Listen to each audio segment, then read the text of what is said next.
Welcome to Telestar update. এইবার মুখ বদল হতে চলেছে বুলেট সরোজিনী ধারাবাহিকে। এতদিন ধরে দর্শকেরা দাবি করে আসছিলেন এই ধারাবাহিকে রাগিনীর চরিত্রটি একেবারেই বেমানান। এই চরিত্রটিকে ফুটিয়ে তুলতে পারছেন না শ্রীময়ী চট্টরাজ। এইবার দর্শকদের কথা মাথায় রেখে মুখ বদল হলো ধারাবাহিকে।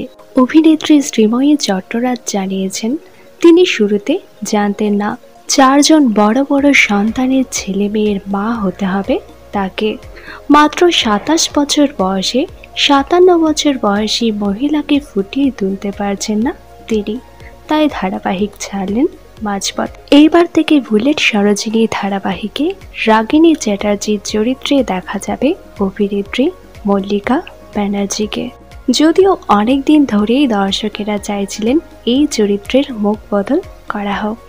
নতুন মুখ হিসেবে মল্লিকা ব্যানার্জিকে নিয়ে আপনাদের কি বক্তব্য তা নিচে অবশ্যই কমেন্ট করে জানান।